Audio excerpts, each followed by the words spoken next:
फिर रामेश एक सोने की मोहर को निकालकर बाजार में जाकर बेचता है और अपने घर के लिए खाने पीने का सामान लेकर घर वापस आता है। रीमा रामेश को देखकर पूछती है, आप तो बहुत सारा सामान लेकर आ गए, ये मटका कैसा है?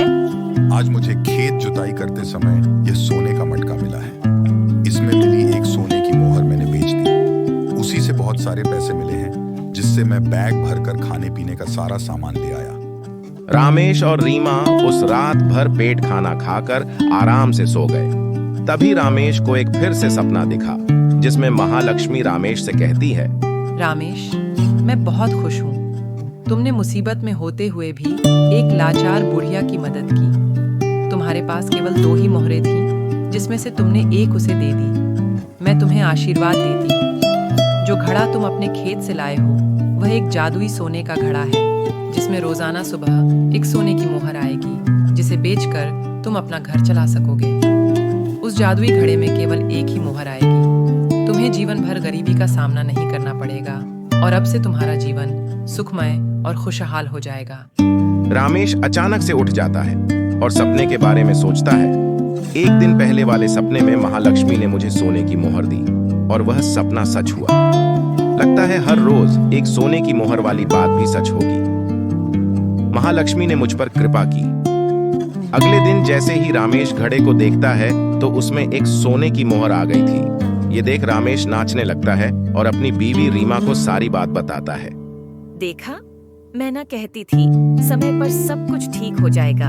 आपने हमेशा लोगों की मदद की है, इसी का फल भगवान ने आपको दिया है। अब हमारी परेशानी और गरीबी के दिन दूर हो गए हैं। यदि हर रोज हमें एक सोने की नई मोहर मिलेगी तो हमारा घर खर्च भी अच्छा चलेगा और खेती के लिए भी बाजार से सामान आ जाया करेगा। आपको कोई चिंता करने की जरूरत नहीं है। इसके बाद हर रोज उस जादुई घड़े में एक नई सोने की मोहर आती और उसे बेचकर रामेश अपनी जिंदगी चलाता। अब उन दोनों की जिंदगी बहुत आराम से कट रही थी। वह हर एक जरूरतमंद इंसान की मदद कर देता था।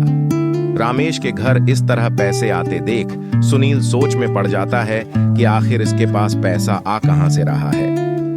यह जानने के लिए सुनील रामेश से कहता है, अरे भाई, कैसी चल रही है जिंदगी?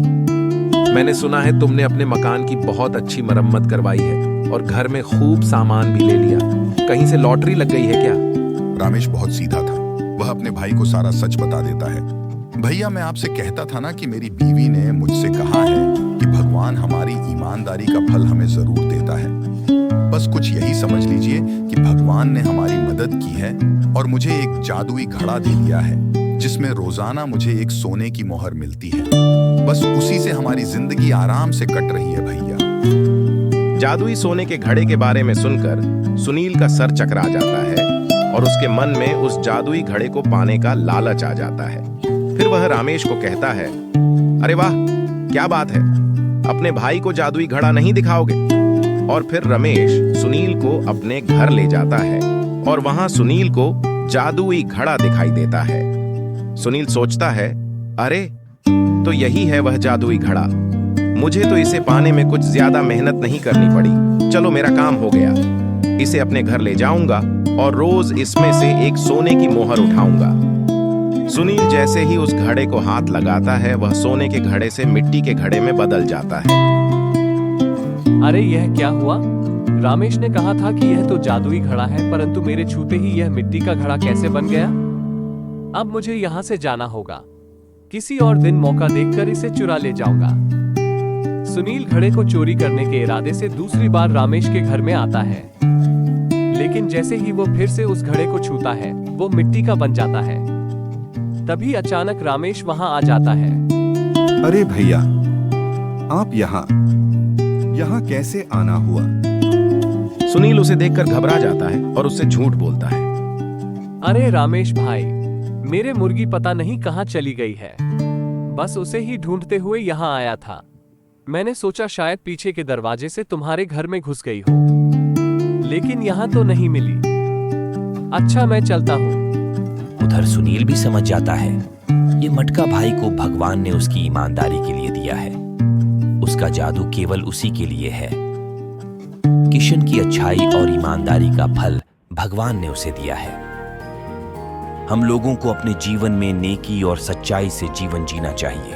अगर हम मेहनत और ईमानदारी से काम करेंगे तो भगवान भी हमारी मदद जरूर करेंगे। ऐसी ही मनोरंजक कहानियों को सुनने के लिए हमारे चैनल को सब्सक्राइब करें और वीडियो को लाइक और शेयर करना न भूलें।